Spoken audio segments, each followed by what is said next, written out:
Okay. It looks like we are live, I hope. Let me take a look and make sure. I'm going to go on and do my normal check here onto my Facebook and see if we're broadcasting, which we should be. Yes, we are. Okay. So, this is Dr. Brent Turvey. I'm here with Valeria Baltazar. Valeria, you are a criminalist, and you and I have been working together for a little more than a year now. Uh, you work with me on a broad range of cases, from homicides to sex crimes. We're currently working on a double homicide together and a couple other cases we can't talk about, but we focus on the more violent crimes. And can you tell people a little bit about your background, who you are, and what you do?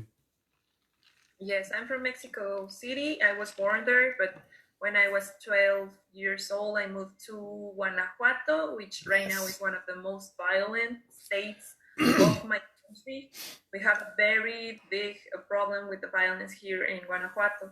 And I was studying criminology and criminologist, and then I made a master degree on forensic sciences, and I've been working in cases since I graduated like 3 or 4 years ago, about criminal investigation, like in criminal cases, civil cases too, That's right. here in Guanajuato and other states of my country. And you don't work for the government, right? You do contract work for everybody, correct? I work in private practice. Right. You have your own company. Yep. So basically, you're essentially doing what I do, but you do it in Mexico. Yes. That's right. And it's because you're so good at it, I've hired you to do it for me a bunch of times. Of course. All right. So, and I don't mean to jump you like this, but I want to make this very clear. You and I are going to talk about some very important things today. And because of the way I talk about crime, I sometimes get accused of, I don't know, not accused of, people make the mistake of thinking that I'm very liberal or that I'm very pro, like a pro defendant or pro something, and I'm not. I have no side. And you and I have something in common, and that is that we've both had something very bad happen to us that launched us into this profession. Can you talk to us just a little teeny bit about that? Just mention it slightly, or no? About my personal situation. Just a little bit, not too much, just a teeny bit, so people don't Yeah. get the understanding. Because we're going to talk about some very important things here, and I don't want people to think that it's because we have sympathy for any particular side. Yeah, of course. Well, I was born in a family with two siblings, one sister and one brother, and Yeah, I'm the middle one. that's right. And 3 years ago, almost 3 years ago, it's gonna be January 8th Yeah, this year, that's 3 years right. ago, when I lost my sister in an accident here in when I where I live. I live in Leon, Guanajuato, Yeah, and it was an accident, but it was like an explosion, something in a place where you go to dinner, yeah, but people responsible of the business were investigated, and the Fiscalia didn't realize that they were admitting the responsibility, right, paying the other owners of the locals where the right, where the explosion was. right, So I was like dealing like 2 years, then I got like tired right, about it. right. I didn't want it to do their job, and I was like trying to do my best with all the things that Exactly, my sister did. So basically, that's my experience with the Fiscalia, but exactly. also I am with a very commitment group of girls that are That's right. especially like feminists also, that have worked in Fiscalia, have been in institutions like University of Guanajuato, that Right, been uh, in a protest like right. 2 or 3 years ago. And here in Guanajuato, we have a very specific problem with violence against women. They Yes. don't want to recognize that there is like a certain preference in the investigation. They don't Yeah, right. hear No, the family at all. right, So right now we are supporting people on internet, like receiving right, their their experiences on internet, on Facebook, and posting and reach them to the justice they need to. but also giving this like companion they need to like a group of support they need to, because there's nothing that actually there was a, like a refugee here in Guanajuato. Refugees, yeah. Yes, for women. So that was closed not long ago. I think like a year ago. So right now we are in a very big problem here in Guanajuato with all the people, the young people. They just killed a student, a 16 years old student. Jeez, yeah, I know. Yeah, I saw the case. He was missing, and 10. They Right. didn't activate the Amber Alert. Right. One of my favorite things is when they say, "Oh, we did an Amber Alert," and they didn't do anything. They lie. No. They lie about doing that all the time. It took a long time. So right now we are supporting that families. Great. We are trying to give them the the information we have as a specialist in different areas. We are social workers, we are psychologists, criminologists, and another group of person. But right now, that's what I'm kind of doing. I get you. Like, yeah. And you do other things as well, but I wanted to make it clear. I can hear right now, we can both hear Aurelio talking in our head, I'm pretty sure, because we spend too much time with him.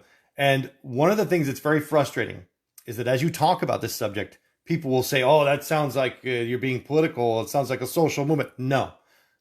That's not true at all. What we are criminal justice professionals who work in the justice system, who are not beholden to the government. What that means is we know what the rules are, we know who's supposed to follow them, and we know how they're supposed to follow them, and we hold people accountable for doing their jobs all the time. Because by and large, what we encounter are people not doing their jobs. And that is not political at all. That is simply a requirement of the justice system, as well as being something that we need to have done so we can do our jobs. Is that a fair assessment? Yeah, because right now, we as experts know how the system works. Yes. So we're trying to help. We're not like making a side of the family of the victim or the defendant. It's not like that. It's just like we all have our responsibility, and we as private investigators have like this kind of vision when we see when something is wrong. Yes.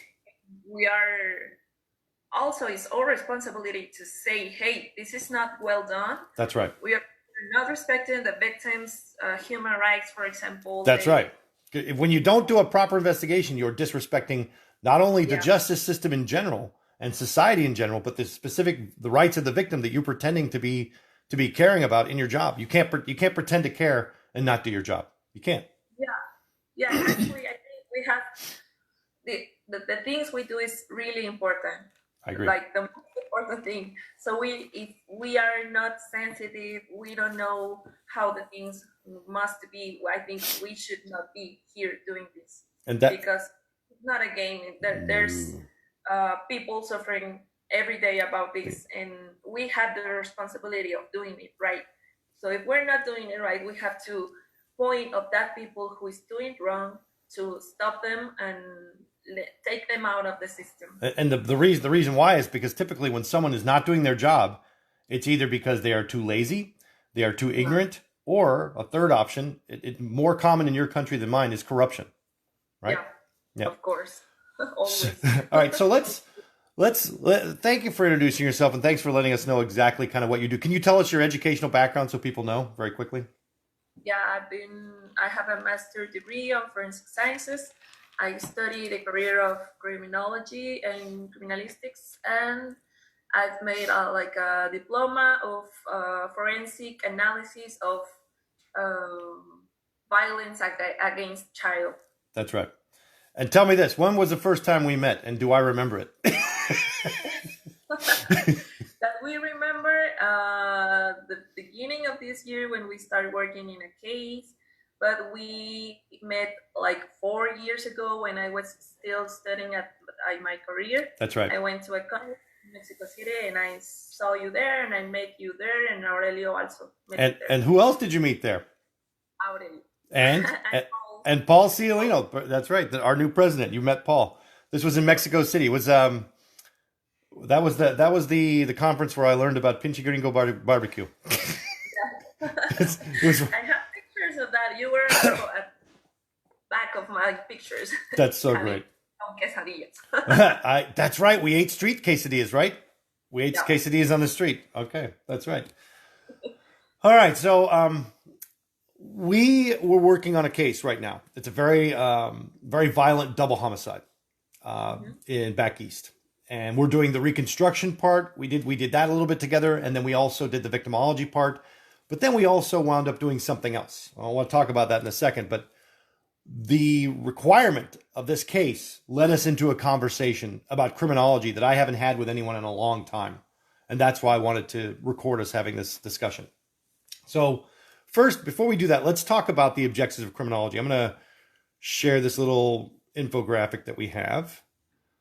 So a criminologist is somebody they're a social or a behavioral scientist who engages in the scientific study of crime and criminals, right? They try to publish their research usually in peer-reviewed forums. They're often confused with the word criminalist, which is somebody who works at crime scenes and when somebody who works in the crime lab and does evidence testing. But usually this kind of person has a degree, an undergraduate degree in criminology. They've studied criminology in some fashion. The criminologist is someone who's supposed to be a scientist. And tell me, is there anything about that definition that bothers you at all or no? Here in Mexico, all the time they get confused about terms, criminologists and criminalists. They always say the same thing, and after you explain them, they always get confused. That's right. When you hear criminologist in Mexico, people think crime scene technician. Yeah. Right, and that's not what it is at all. So, and the funny thing is, any textbook you pick up will explain that to you, which reveals the reality that most of the people who are in Mexico being trained are not being trained using a textbook. Yeah, no, at all. And also you can see, for example, all these flyers of Congress and events with confusing the terms. If they're announcing a criminology event, they have this crime scene investigator poster. Right. And that creates a lot of confusion also. Yeah, so it's where ignorance meets the media, which is very frustrating. So, and that's different from a criminal profiler, which is someone who who examines behavioral patterns and tries to infer the characteristics of offenders, tries to understand why they're doing what they're doing, tries to figure out how they're doing it, tries to figure out why they're choosing their victims, and hopefully prevent it, and give investigative suggestions. So in my particular sense, I'm a particular type of criminologist. I'm both a forensic scientist and a criminal profiler. And you're a particular type of criminologist. You have your basic criminology degree, and then you're also a forensic scientist like me, right? Essentially. Yeah. All right. So that's important to understand, because now we need to talk about what the objectives of criminology are. And that's very important, because I feel like this gets lost a lot. We talked about this before we went on Facebook here and went live. And essentially, I think we were trained the same way, because the textbooks on this subject and the literature is very clear, right? The scientific literature on criminology is very clear. You're taught that criminology is about understanding crime and criminals and even victims to help prevent crime, to help engage in crime prevention, right? Yeah. Crime prevention.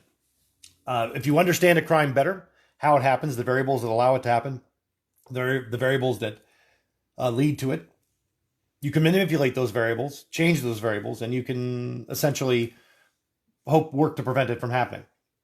The next thing is that you're trying to help the justice system do a better job, whether it's in their investigations, in their prosecutions, in the defense of people, so that people who are put on trial are acquitted or convicted appropriately, right? Yeah. And then finally, if you're doing all these things, you are actually creating a better context for society. Your society is safer. There's better social justice.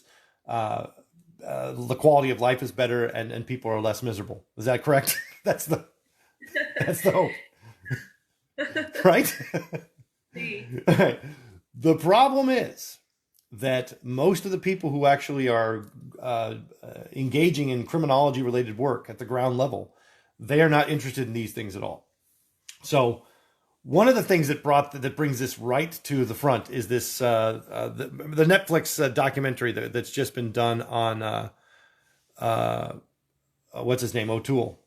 His name is Henry Lee Lucas, and his Henry Lee Lucas was a serial killer from the 80s, and he was apprehended because of the fact that he got pulled over carrying a firearm that he wasn't supposed to be carrying, and he was arrested by a what do they call him? They call him a Texas Ranger.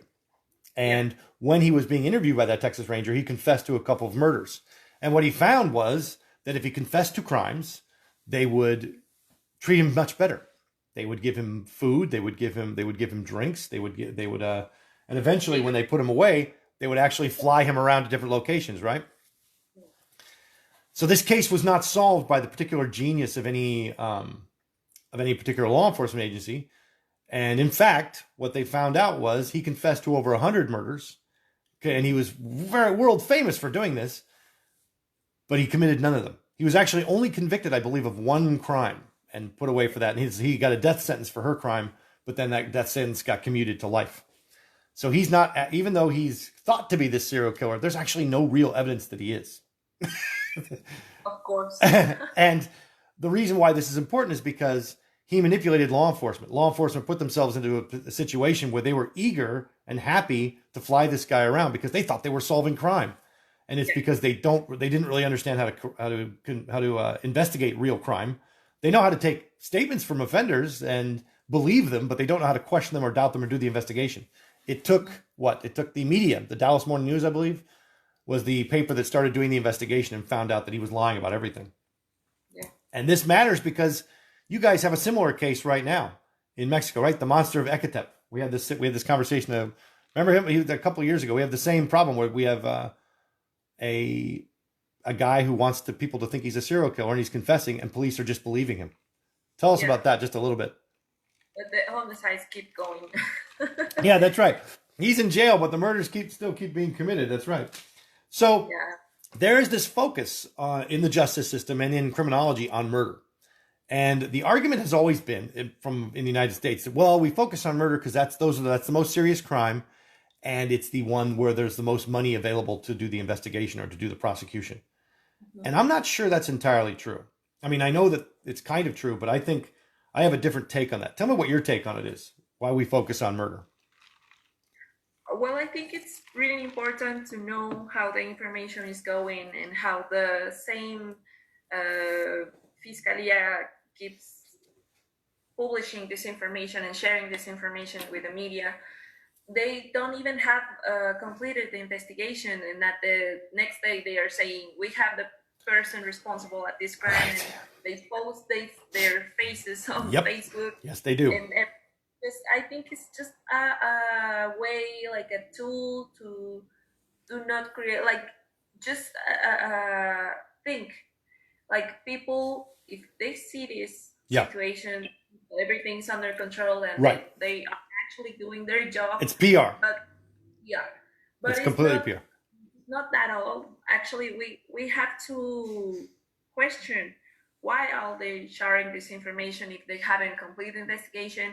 So the investigation hasn't been done well at all. Right. Whenever I see the law enforcement holding a press conference about a case where they've either just made an arrest or they haven't made a prosecution yet, all I'm thinking is, what are they doing?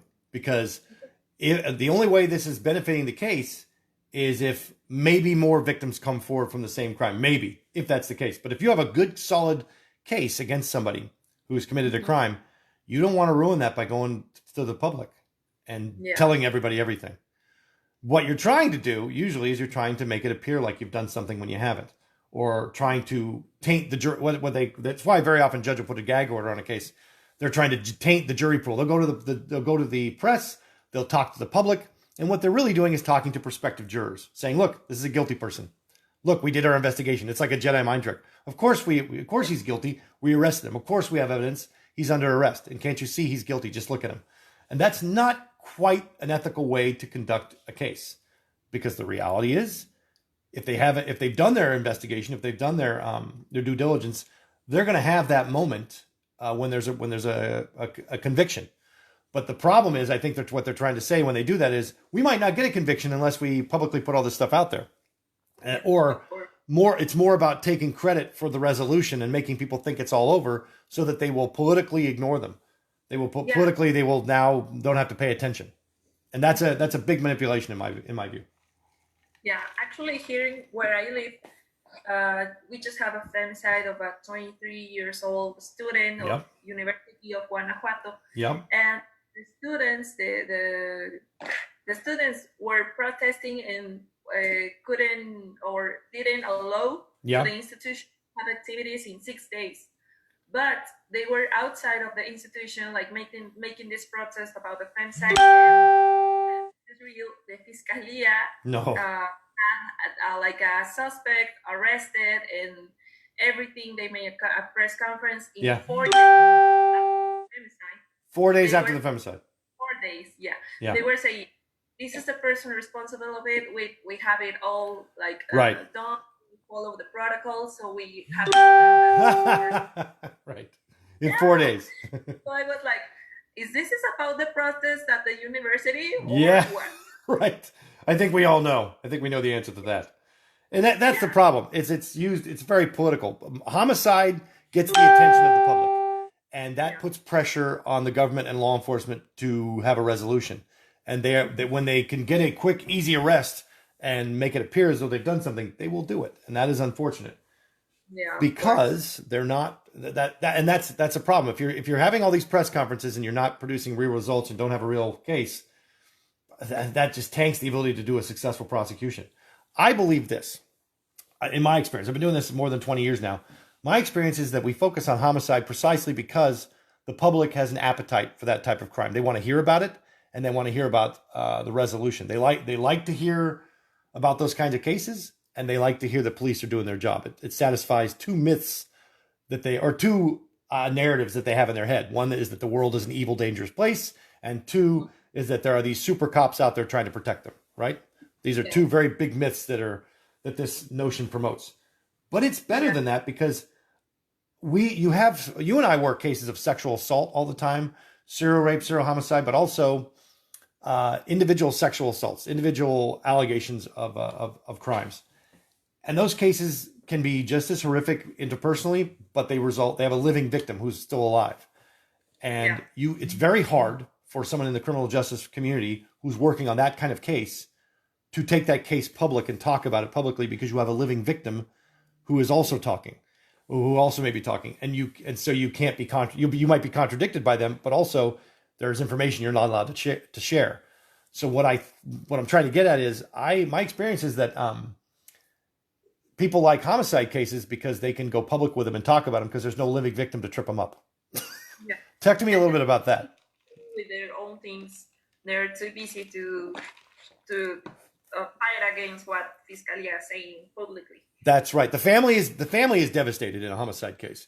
They're too busy dealing with the aftermath of this tragic event to actually keep the Fiscalia or to keep the law enforcement agencies accountable.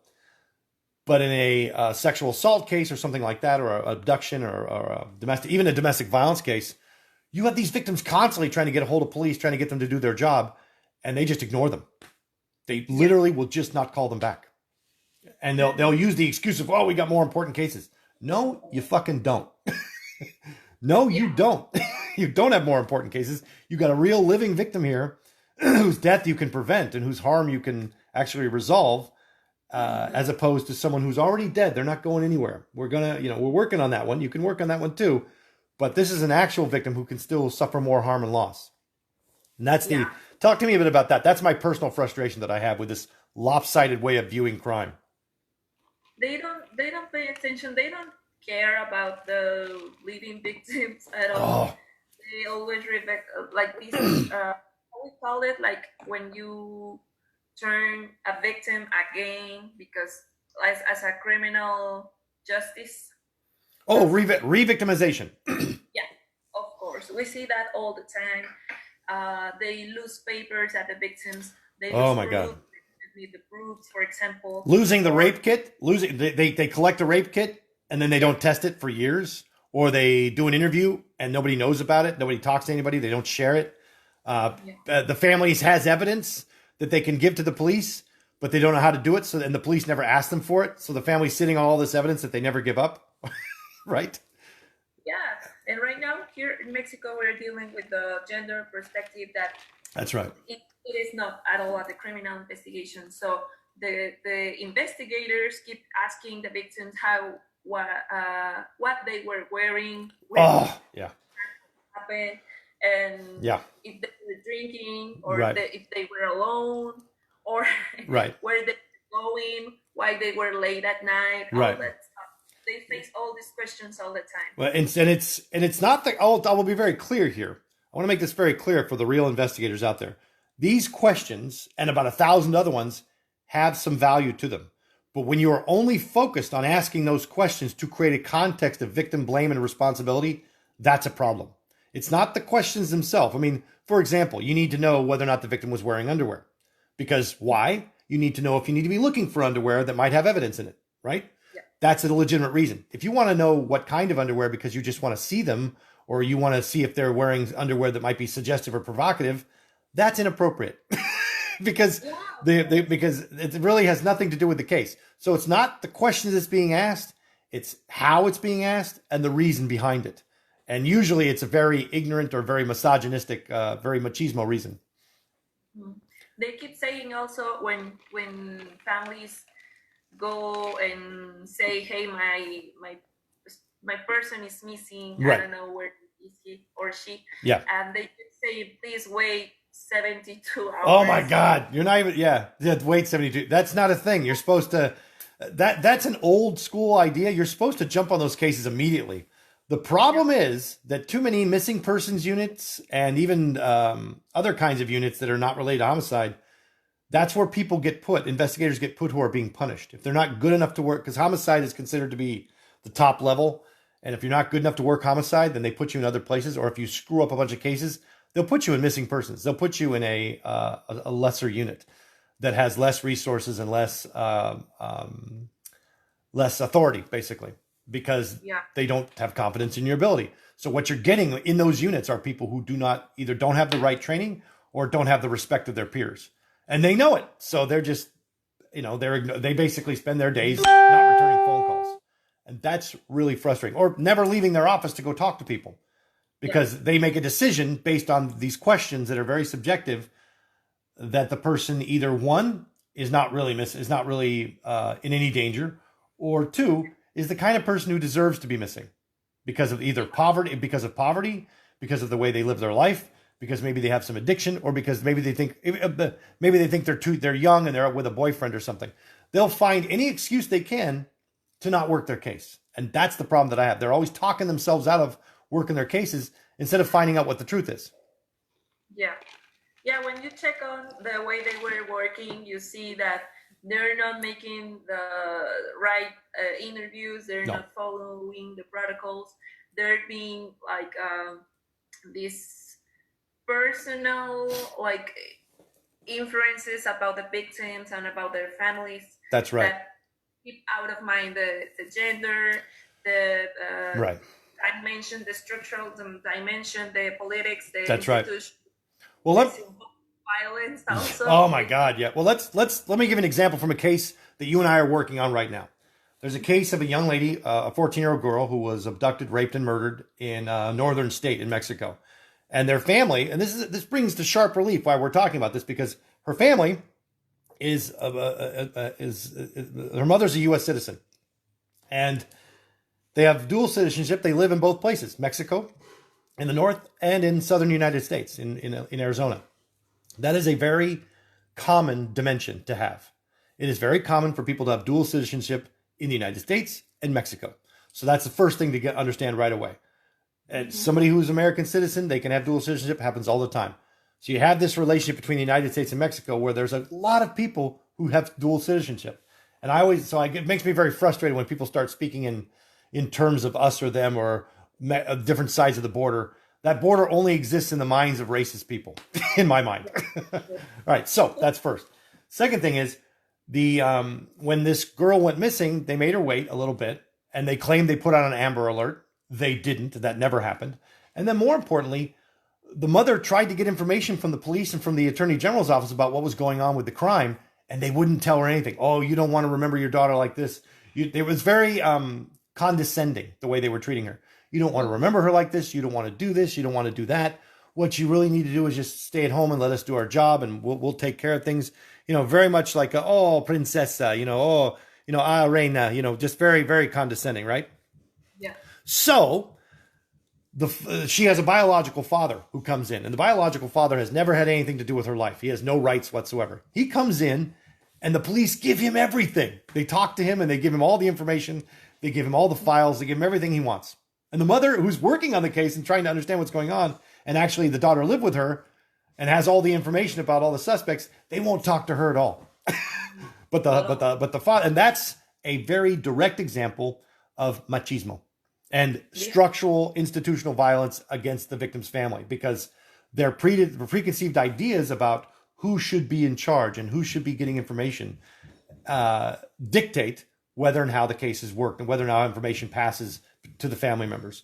Talk to me a little bit about that, because that's a point of great frustration for me.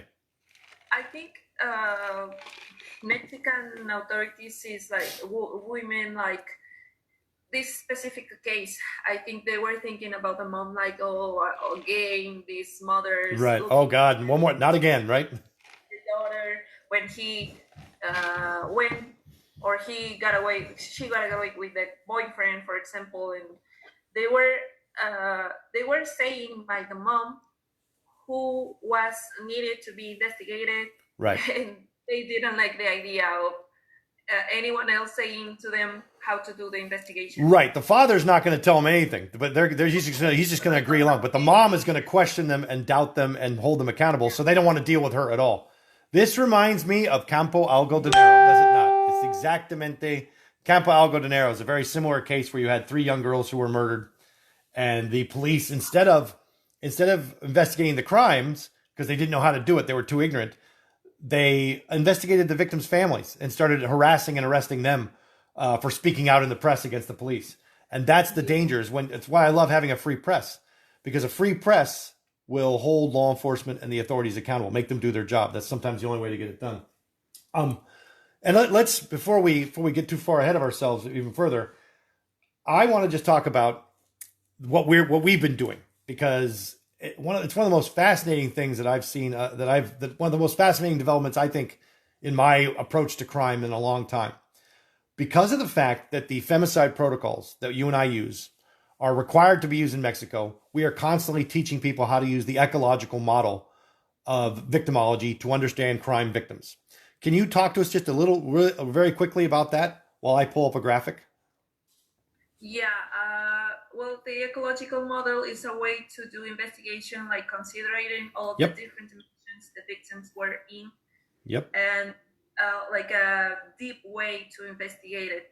In order to understand what happened and who did it and why, we need to investigate all these dimensions of the victim. That's right. So that's a very clear way to make investigation and to have it, and then it will lead us to another evidence that might help with investigation. Right. As we discovered when we... Oh, yeah. Yeah. That's exactly right. Let me just pull it up here. Femicide protocols. So tell me what are the elements of the ecological model, just off the top of your head? The elements? Yeah. Okay. It is about the individual's factors, like the age, the sex, the gender, where he was from, all the personality things, the family things, and then we see the family or the system where the individual was in. Right. For example, how the family or who he was or the victim was living with, all the persons that were in touch, victim specifically, where he was born in, where he was growing up in. That's right. So we understand why also, for example, they normalize the violence, the Yes, victim. exactly. And Were they living in a context where violence was normalized and where was there impunity? And by that we mean, does it happen so often and law enforcement is so blasé or so negligent or corrupt that they don't actually do the investigation properly? And that's a very common thing. So the impunity is a core concept here. Impunity means that law enforcement cannot do their job or people can commit crimes and there's no consequence. So there's no consequence for negligence and incompetence. There's no consequence for corruption.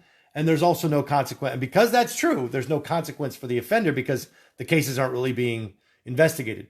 And that's why the United Nations stepped in and developed these protocols and said, you have to do this every single time or you're not doing a good job. Now let's go through and let's look at, I think I have the ecological model in here somewhere. Let's have a look. Possibly. You never know. You never know. Let's see here. The ecological model essentially says that you're looking at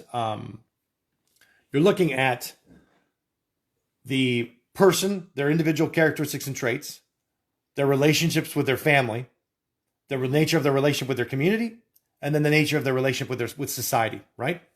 That's the bottom line. And you're trying to understand all those relationships, not only how they perceive themselves, but how other perceives and relate to them. And that can be things like poverty, things like where physically they live. It can be their gender, whether they're male, female, transsexual, that kind of thing. It can also be their class, their legal status. Like, are they an immigrant? Do they speak the language? Do they know the law? How well are they educated? Things like that tell you what their vulnerability is, right? That's the word we're really looking for. How vulnerable is this person in society? Are they a person of great privilege, or are they a person that is vulnerable? Is that a fair way of putting it?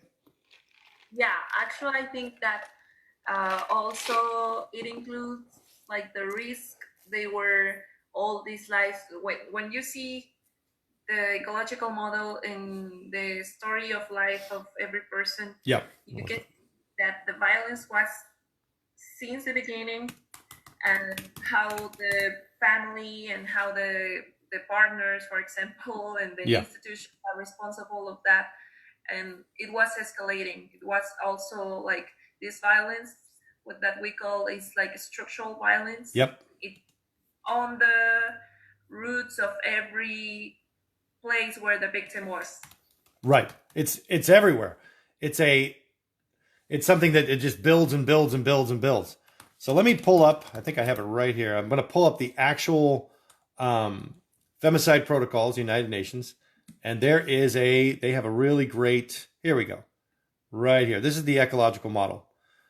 They basically show, let me just pull it up here. There we go. So the ecological model is the individual, their personal relationships, the community, and society. So you have to understand their relationship to these four things and the relationship of those things to them and how they view them before you can understand the victim. And what we have determined, you and I, is that this model of looking at crime victims can actually be turned on its head to be used to examine criminals. Isn't that that's where we're at right now. The reason why that matters is because we believe, again, that criminology should be about understanding criminals, not trying to excuse behavior, not trying to forgive, or not trying to punish or excuse or anything like that. We're not interested in that. We're interested in understanding. Because if you don't understand the criminal and the context that created the circumstances that led to the decisions that they made, then you really can't prevent it. You can't. All you're doing is picking up the pieces after the things have already been broken, right? Yeah, of course. My frustration is that I don't think anybody's asking these questions. I think too often we're hearing people, even trained criminologists, educated criminologists, are using terms like evil, monster, villain. Some other they like the word serial killer. They like the image of this very terrible person, because they want to make criminals into something that's not related to them. They want to make them into criminals or other people. They're evil, bad people who are somehow not like me, not like the rest of us good people. Right? Does that make sense? Or you know what I'm saying? Yeah, it's like they were like movie characters. Right. Cartoon characters almost, right? We're dealing with stereotype. We're creating stereotypes of criminals, and we're doing it over and over again, and we're examining crime through that lens instead of understanding that criminals are actually people who have made terrible decisions for a lot of different reasons. And that's the question. And if you look around yourself, you see that there are actually people like this in your regular life. And but it requires you to look up from your screen and not see everything as though you're watching a movie. You're not. These are real people who with real lives, and they've made really terrible decisions, and it has cost people. Now, what's interesting to me is that we have a very hard time seeing that. We have a very hard time, and I don't want to use the word sympathy because it's not really. It's more like empathy. Do you understand why people make the choices that they make? And the ecological model gives us a lens through which to view that. Talk to us about that a little bit, because you're working on this project with me, and I think you have had some really good insights and sort of discoveries about the way you look at crime through this. Talk to me about it a little bit. Yeah, I think the more we investigate about the person who made these crimes, we further understand the violence, how we prevent it, how we treat the people also, because I think there's a thing here in Mexico calling like resocialization or something like that. Resocialization, yeah. Basically, when you try to reintegrate the person back into society. Exactly. But here in Mexico, it's like yeah, a mistake all the time, because since the moment you approach the person who committed a crime, you are not understanding anything. You just focus on the crime, yep. and that's it. You never investigate about the background of this person. That's right. So you and the real problem of it. Right. You label them as a character. You label them as, this is a murderer, this is a rapist, this is an arsonist, this is a domestic violence, and you don't see beyond that. You refuse to look beyond that, to understand all the things that had to take place for this person to make these decisions. Yeah. When you see all the whole picture about the history of a person, you can understand it all. And also you can identify the critical moments where they were making bad decisions, right? But they weren't have all these options, like we were saying, from our privileges, saying why this person didn't make that or that. Right. So it's not that easy. When you understand the history of life of a person, you can see why they didn't choose the right thing. Yeah, it almost becomes crystal clear. I like what you said there, because we were talking about this last week when we were preparing this project. It's about when you start laying it all out, the person's life and the context that they live in, the choices that they had available to them, the options that they have available to them. You can see why they make certain terrible decisions. That doesn't mean that they're not responsible for them, because they absolutely are. We are all grown-ups and we're all responsible for the things that we do. But we can see almost like a straight line, them walking right into the terrible decision they're making, because they don't understand the other options, or they don't have the tools for the other options, or the other options are not available. And that's something that people don't really grasp. I think that they think everyone is like them. Everyone has the same opportunities. Everyone has the same life. Everyone has the same environment. We don't. That's the first thing. We don't have that. Having said that, there are plenty of people who are extremely vulnerable and disadvantaged who do not commit crime.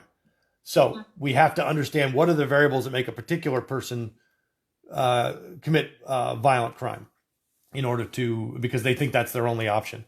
And that can be a function of their I would say, I want to say emotions, but it's really not. It's more of their it's basically psychodynamic factors. Mm-hmm. Their psychology and their social factors and their upbringing, but also their education. What do they know? What toolkits do they have to deal with the problems that they're facing? And sometimes they have a lot, and sometimes they don't. And sometimes they're overwhelmed by emotion, and sometimes they're not. So every single person you have to identify, you have to examine that pattern individually. And that should be the goal, right? The goal should be to understand. Instead, like you said, we are consuming lots of very stereotypical images of crime and criminals, and we are forcing that as a template onto the scientific literature that we're trying to create.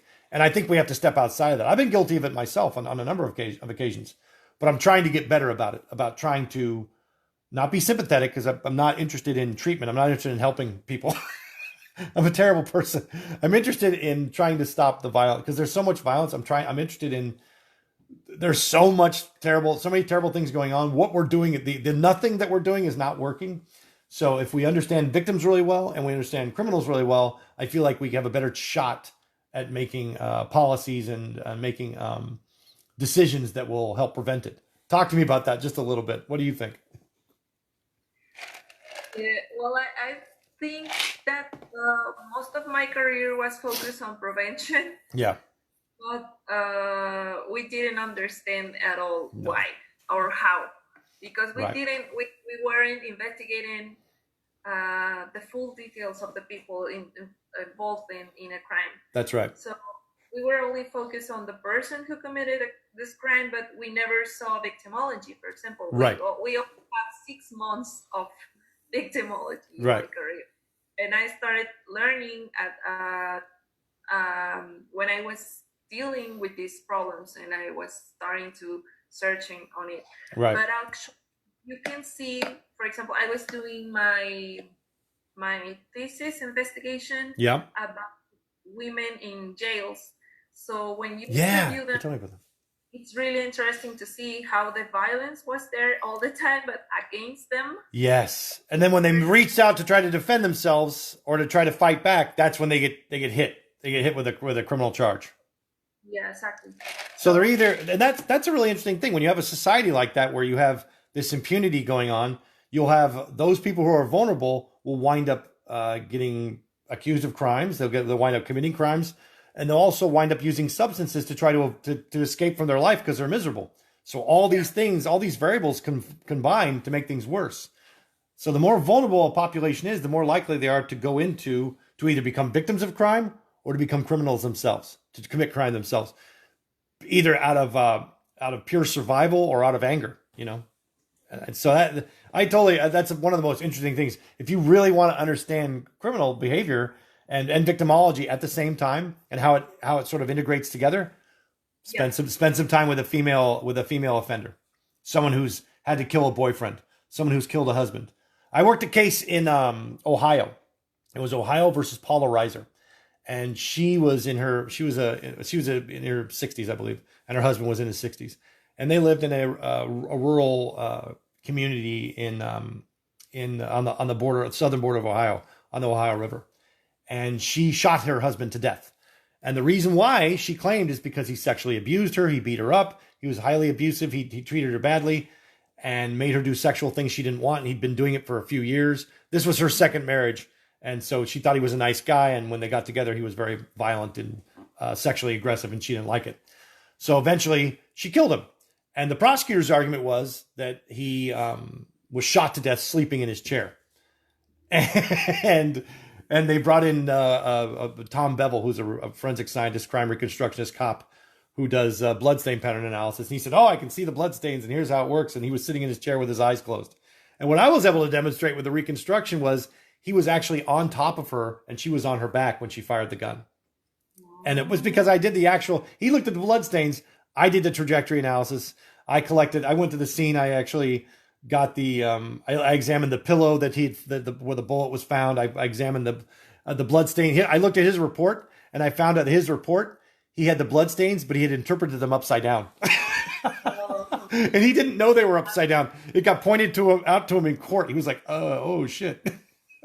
But the point is, this is a person who was defending herself in her mind, and she'd been suffering years and years of abuse. So when he was on top of her trying to go after her, she got her gun and she shot him. And that is a very cut and dry case. In the first trial, she was acquitted, and then they acquitted on the greater charges of murder 1 and murder 2, and then she was the jury hung on third degree. So they tried her again, and the defense brought in some other guy to help me with my testimony, and he made it worse. And he was the worst. I won't say who it was, but he was very famous. And the jury convicted her of third degree, I believe, of third degree murder. But the point is, this is a very common scenario, or like where you have we have a case right now in the United States where there's multiple cases actually that have come to light over the years of young girls who were who have killed their pimps, guys who've been trafficking them. And the only way they can feel like they can escape the pattern, the cycle of this abuse and sex trafficking is to attack and kill the person who's doing this to them. And that's, yes, killing people is illegal. But at what point, where is self-defense in there when you have somebody who's basically in a coerced situation and they can't leave? Talk to me a little about that before we end, because I think this is a fascinating conversation. I think when you review all the history of this person, you can see that was the way they learned to solve the problems. That's right. You learn how to solve problems. You get these toolkits, and sometimes it involves violence, right? And actually, they never had. They were all these like marginalized. They were out of the system. They weren't treated like a person at all. That's right. That when they try to be safe, for example, they never choose like the right way or the proper way we were thinking about. They haven't learned. Nobody taught them. Nobody taught them. Yeah. And in their experience, it's never the way to solve the problem. That's right. And in their context, the solutions that we would come up with wouldn't solve their problem necessarily. Maybe aggression is the only thing their context understands. So if you live in a gang or you live in an environment where it's the economy is very bad and people are very aggressive and very ignorant, and they're using violence to control you, you can't go and talk to these people and ask them to stop nicely and politely. Or you can't even necessarily go to the police and get help from them because they're going to act like, well, this isn't a homicide. Come to me when someone's dead, you know? So they're sorry, what? Say that again? It turns worse. When they go to the police, everything turns worse for the victim. That's a really great point. So I don't think people understand this enough. And that is that, yes, you can go to the police. That's a great notion. Going to the police is always this great safety net that we think we have. But if you're an actual victim of a crime, especially a female, or especially someone who's in a protected class, like an immigrant or someone who doesn't speak English, or someone who is in poverty, you go to the police, your situation can actually get worse. Yeah. Talk to us about how that works, because I don't think people understand it. I think, first of all, emotionally, once you go to the police, you are setting off a bomb in your family. That's the first thing. You're setting off a bomb for yourself and people around you. And sometimes that's necessary and helpful, but sometimes it's not what you want. Talk to us about the other consequences that occur when you go to the police from the victim's perspective, from your experience. They keep digging on your personal life as if it matters, and they don't see like the real necessity of keeping you out of the danger, right? Which is must be the first reason you go to the police. Because you're in danger, and they don't see it at all. They just need to file like a checklist to see if you are a real victim or if you are responsible of that or what. So when you go to the police, you have to deal with all these personal questions that it doesn't even matter, or it doesn't even leads the investigation to the proper responsible of the person. So they're less interested in protecting the victim than they are in finding a reason to not have to do their job. Because that's the only reason to ask questions like that. Well, how responsible are you? Or what did you do? They're trying to blame the victim in some way for the thing that happened to them, rather than seeing that this is a person who came to them because they need protection. Yeah, they never investigate that. And they keep blaming, for example, if a child gets lost, they keep asking the parents where they were when it happened. Right. If they keep an eye on it, or what they were doing at the time. So also the society, it starts looking at this person like poor person, and he might do something. Here in Mexico, it's really frequent that the same Fiscalia says it was if the victim was shot to death, it was because he was with the organized crime. For example. They immediately go to the narco. It's a narco. This is the narcos. And how many domestic homicides get hidden that way? It's a lot. A lot of people, a lot of individuals kill their spouse, their boyfriend, their girlfriend, and try to pretend that it's actually the narcos and suggest that. Because the police love that as an excuse not to do their case. Because it's not just... First of all, I love that, because I say, okay, it's the narcos, great. How do we let's investigate? What they're really saying is, we get money from the narcos, so we can't investigate this kind of crime. We don't know you'll go to a meeting of the Fiscalia, and there'll be a guy who represents the narcos in the room that nobody knows who his name is. Yeah. I've had that experience. So here in Mexico, we actually have a couple cases where the victims of forced disappearance Yes. escaped and went to the police, and the police called the narco, and the narco go to pick up the victims again, and then they were dead also they would have to make this exhumation thing and all that because they weren't safe at all. Actually, when you go to the police, you are not feeling safe at all. Right. So, and this is perhaps the biggest difference between the United States and Mexico is that unless you're dealing with an extremely corrupt law enforcement agency, which is completely on the outside of it, maybe Chicago or somewhere in New Orleans or something like that, or Baltimore, unless you're dealing with that kind of agency, when you go to the police, they're not going to hand you back over to the criminals because it's not a narco state typically. But in the most extreme cases, you're going to have it. But here's a fun fact. What happens when you do you could say, and I'm saying this is a blanket statement. It's a big difference. Mm-hmm. And because I've seen it happen in Mexico, and I've seen the opposite happen here, where people get the protection they need. But I'm immediately thinking of, let's say you have a prostitution sting, and somebody gets arrested for prostitution. A young lady gets arrested for prostitution. She goes to jail. Their pimp comes, pays money to the police. They get back out. They go right back out to being trafficked. Yeah. How is that much different? Because once the pimp's done with them, they're going to kill them and get rid of them. They get too much disease or too much. Yeah, it's the same, right? They are used actually recently, like a couple months ago in states, in like 2 hours near where I live. Yeah. They were posting, the organized crime, the narco were posting these videos where they were torturing prostitutes. Yes. At the hotels. And they were saying that all the prostitutes in that state needed to pay in order to keep working. Right, or else they'd be killed. Yeah, so if you're a prostitute and you go to the police, probably your clients are there too. Well, so are you gonna take seriously when you stand up and say, "Hey, this is happening"? You probably are not. And that's the thing that probably more danger. That's the thing that frustrates me, and I really appreciate that story because that's the thing that frustrates me in the United States. First of all, we have those same attitudes and mentalities exist in the sex trafficking community here because the sex trafficking exists in Latin America to service North America, to service people from the United States coming to visit, people from Europe, people from China, and on a local level, some of the politicians. So that's the first thing. The second thing is that we have the same level of problem with the way we regard our with the way that the cases are investigated here. Law enforcement in the United States knows who all the prostitutes are. They know where they work. They know who's operating. And what they always say is, well, they have to work somewhere. So we herd them all into this one area that we just kind of ignore. They could solve prostitution overnight if they wanted to, but they don't. And my experience is that they like having, just like they like having illegal immigrants, they like having prostitutes under their thumb as people who are engaging in criminal activity so they can use them as informants. And that's in the best case scenario. On the worst case scenario, you have law enforcement who love the ability to sexually exploit these people.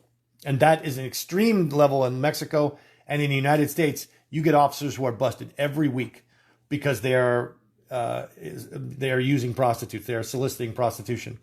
And the reason why, and it's illegal in the United States, but two, also it creates a context by which those people in the sex work industry don't feel safe going to law enforcement to get help if something bad is happening, right? So that's the double hit.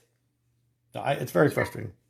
They use them as informants, but they don't protect them at all. There's no compensation. They just expect them to do it. Yeah, that's totally true. So not only do they like having them in the position, they like being able to exploit them for information and and sexually potentially too often, but they don't. There's no compensation for them other than they don't hand them over to the narcos, and they may do that again anyway. So it's so fascinating. But let's go back to the original point of what we're talking about, which is that to understand the context, to understand the victim and the crime, you have to understand the context, and what that means is you have to understand the life that was led and the context that existed in that life that resulted in the decisions that were made. Yes, people are responsible for their decisions, but we need to understand them better in order to remove context that cause harm.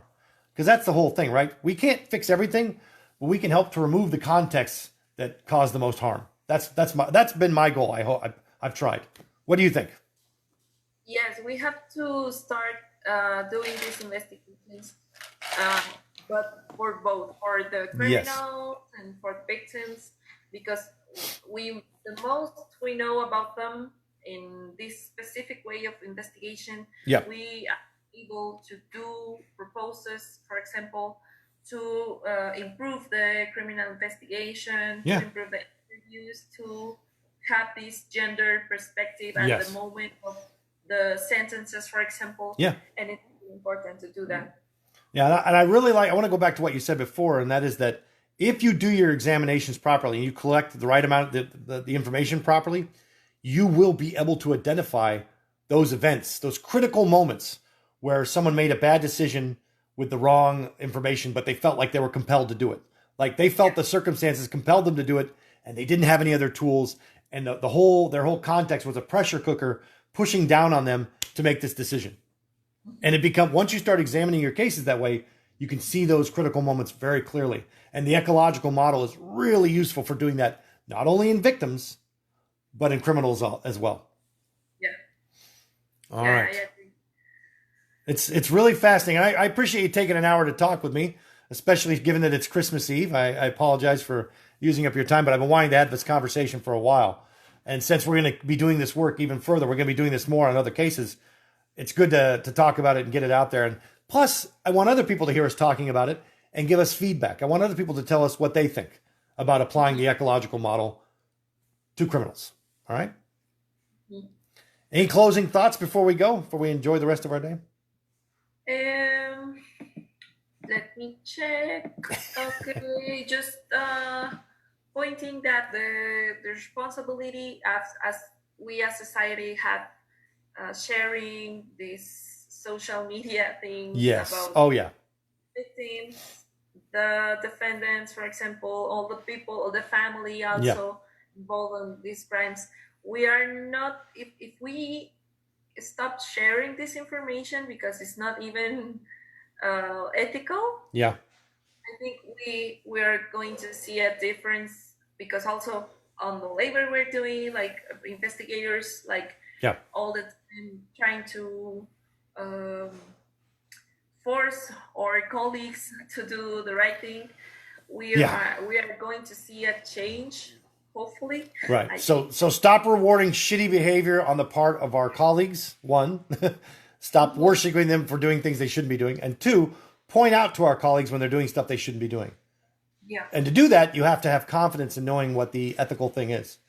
Because the way we're handling these cases is not very ethical. Mm-hmm.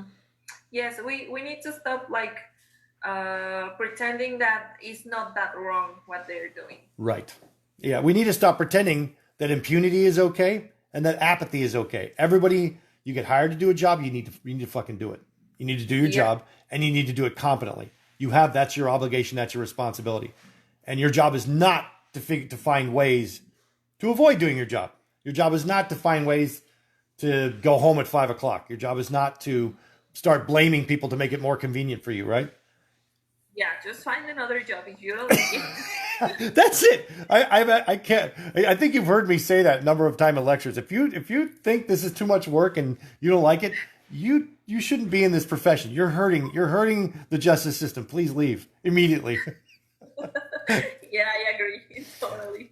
And that's the thing. I know some perfectly nice people. I have some really good friends who have no business being in the justice system whatsoever, because their regard for the people in it is so low. If your regard for other human beings is so low that you don't think they deserve justice or they deserve help, and you see them as a nuisance, then please leave public service forever. Please.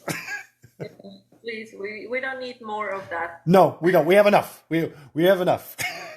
Valeria, thank you so much for spending time with me today.